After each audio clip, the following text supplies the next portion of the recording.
Game Geek at Gen Con 50. I'm sitting down with Scott Caputo, who has produced Whistle Stop, which is being published by Bezier. And tell us a little bit about Fabulous Trains, Fabulous Whistles. Sure. All right, so in this game you control a group of trains.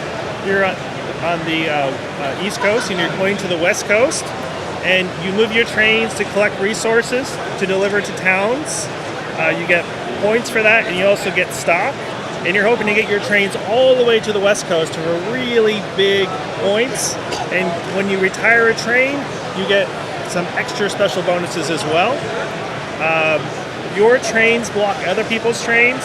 So, like this train here could block this train, for example. Well, that makes sense. So there's single track land. So there's a lot of blocking. You don't block your own trains. It is tile laying, so if there's ever a spot where there's no tile yet, that's where you would play a tile from your hand and continue moving on. You spend coal to move. I'll show some of this coal here.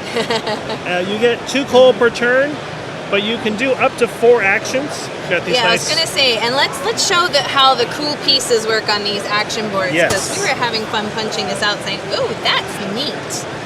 So tell us a little bit about how this action board works. Oh, sure.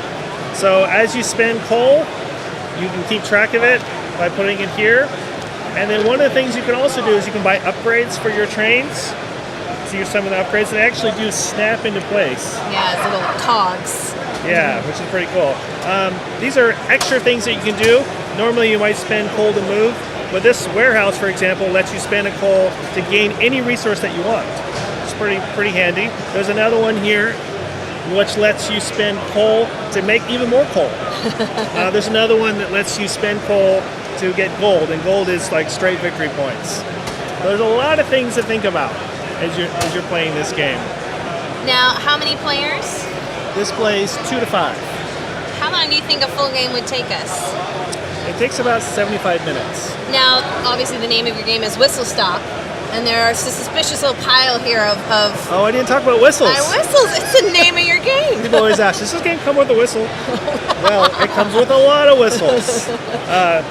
So I mentioned that you use coal to move. Whistle lets you actually skip over other people. So it's a kind of you're basically like, woo, woo, get out of the way. Coming through.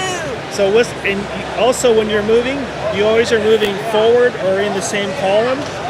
Whistles let you move backwards. Because sometimes you need to do that. So they're kind of like a super coal. They let you jump over people and potentially go backwards. Now, is there anything that you feel really makes this stand out from other train games that makes this really unique? Well, there's a lot of things, but what is your favorite thing? I would say if you take a look at these tiles, so there's definitely kind of a maze that you're making as you build the board, and so there's just a really interesting kind of puzzly aspect to this game where you're trying to figure out, okay, I need this, and I need this, and I need to somehow get over here. How do I do that? And I can see people sort of visualizing tiles and rotating them around to sort of see where this labyrinth of tracks leads to. And there's a join Bezier Games in booth number 117 or in Lucas Oil Stadium, where they are presenting their ever-popular 8-Pair Ribbon Quest program. Participate by playing games and earning ribbons to then receive a free promo item and a coupon for 50% off one item. So, and the other thing, the fact that your trains block other people's trains, it makes for some really tough decisions because you want to be somewhere first, but other people might block you. So there's a lot of coordination because if one train picks up a resource, it's available to you everywhere. My favorite rule of game design is a game that is easy to absorb the rules, but when you get to a decision, you're like, I don't know what my best move is. This seems like that would hit both of those things. Yeah, right on the head. A lot of the early reviews have said that what you do on a turn is very simple. You spend a coal, you move a train. And so, but there's just so many things to think about, which things you go for. I mentioned these. You go for the really big points at the end. I also talked about the stocks. If you have the most stock in a particular company that's worth 15 points, which maybe doesn't sound like a lot, but you get like 2 or 3 of those and suddenly you have a lot of points because you're also getting points when you deliver there too. So there's a lot of lots of ways points. to win. There are lots of ways to win. Well, Scott, we really appreciate you bringing by your game, which is Whistle Stop, which if you guys want to check this out is being published by Bezier Games. And thank you again. Thank you.